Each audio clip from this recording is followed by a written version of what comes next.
ರಾಗಿ ಮುದ್ದೆ ಒಟ್ಟಿಗೆ ರುಚಿಯಾಗಿ ಇವತ್ತು ಒಂದು ಹಳ್ಳಿ ಶೈಲಿಯಲ್ಲಿ ಒಂದು ಸಾರು ಮಾಡೋಣ. ತುಂಬ ರುಚಿಯಾಗಿರುತ್ತೆ, ಅಷ್ಟೇ ಆರೋಗ್ಯಕರ ಸಹ. ಹಾಯ್ ಫ್ರೆಂಡ್ಸ್, ಎಲ್ಲರಿಗೂ ನಮಸ್ಕಾರ.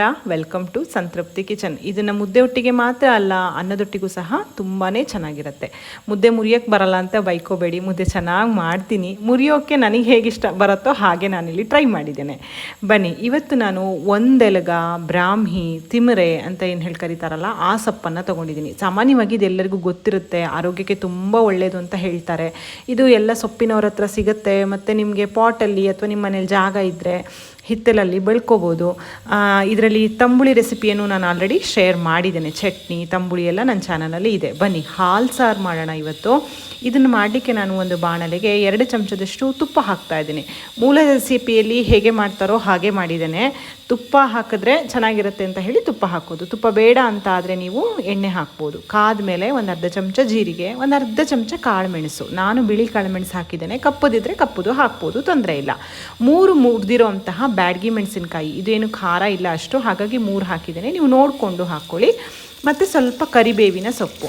ನಂತರ ತೊಳೆದು ಕ್ಲೀನ್ ಮಾಡಿಟ್ಕೊಂಡಿರುವಂತಹ ಒಂದೆಲಗ ಅಥವಾ ಬ್ರಾಹ್ಮಿ ಸೊಪ್ಪನ್ನು ಹಾಕಿ ಹಸಿ ವಾಸನೆ ಹೋಗಿ ಸೊಪ್ಪು ಸ್ವಲ್ಪ ಬೇಯಬೇಕು, ಅಲ್ಲಿ ತನಕ ಹುರಿಬೇಕಾಗುತ್ತೆ. ಮೂಲ ರೆಸಿಪಿಯಲ್ಲಿ ಇದಕ್ಕೆ ಬೆಳ್ಳುಳ್ಳಿಯನ್ನು ಹಾಕ್ತಾರೆ. ನಾನು ಬೆಳ್ಳುಳ್ಳಿಯನ್ನು ಹಾಕಿಲ್ಲ. ನಿಮ್ಗೆ ಇಷ್ಟ ಆಗುತ್ತೆ ಅಂತ ಆದರೆ ಈ ಟೈಮ್ನಲ್ಲಿ ಬೆಳ್ಳುಳ್ಳಿಯನ್ನು ಹಾಕ್ಕೋಬೋದು.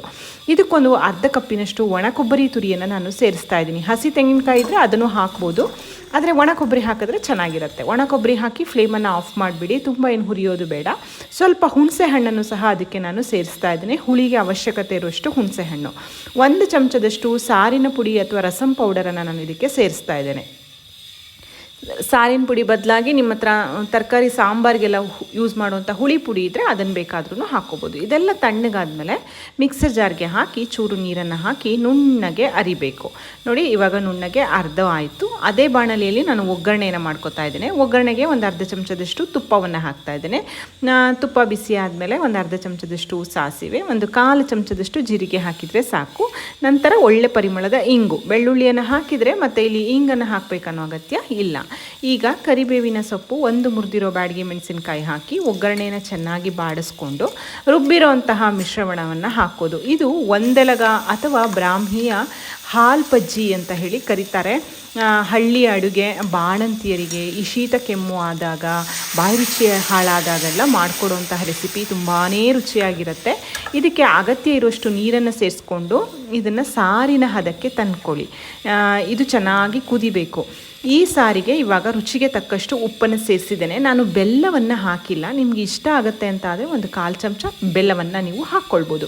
ನೋಡಿ, ಇದು ಒಂದು ಕುದಿ ಚೆನ್ನಾಗಿ ಇರ್ತಾರೆ. ಈ ಥರ ಕುದೀತಾ ಇದೆ ಅಂತ ಅನ್ನುವಾಗ ಫ್ಲೇಮನ್ನು ಆಫ್ ಮಾಡಿಬಿಡಿ. ಇದಕ್ಕೆ ನಾವೀಗ ಅರ್ಧ ಲೋಟದಷ್ಟು ಹಾಲನ್ನು ಸೇರಿಸ್ಲಿಕ್ಕಿದೆ. ಹಾಲನ್ನು ಹಾಕಿ ಕುದಿಸೋದು ಬೇಡ.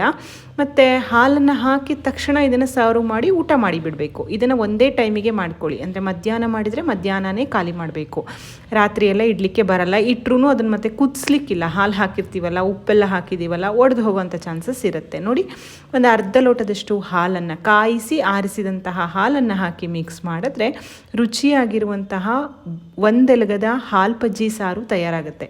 ನಾನಿವತ್ತು ರಾಗಿ ಮುದ್ದೆ ಮಾಡಿದ್ದೆ, ಅದರೊಟ್ಟಿಗೆ ಇದನ್ನು ಸರ್ವ್ ಮಾಡ್ತಾ ಇದ್ದೀನಿ. ಆರೋಗ್ಯಕರವಾಗಿರುವಂಥ ರೆಸಿಪಿ. ಈ ಸೊಪ್ಪು ಸಿಕ್ಕಿದ್ರೆ ಖಂಡಿತ ಈ ರೆಸಿಪಿಯನ್ನು ಟ್ರೈ ಮಾಡಿ. ಹೇಗಾಯ್ತು ಅಂತ ನನಗೆ ತಿಳಿಸೋದನ್ನು ಮಾತ್ರ ಮರಿಬೇಡಿ. ವಿಡಿಯೋ ಇಷ್ಟ ಆಗಿದ್ದರೆ ದಯವಿಟ್ಟು ವಿಡಿಯೋವನ್ನು ಲೈಕ್ ಮಾಡಿ, ಶೇರ್ ಮಾಡಿ, ಕಮೆಂಟ್ ಮಾಡಿ. ಮತ್ತೊಂದು ಅಡಿಗೆಯೊಂದಿಗೆ ಮತ್ತೆ ಸಿಗ್ತೇನೆ. ಅಲ್ಲಿವರೆಗೂ ಧನ್ಯವಾದಗಳು. Thank you for watching.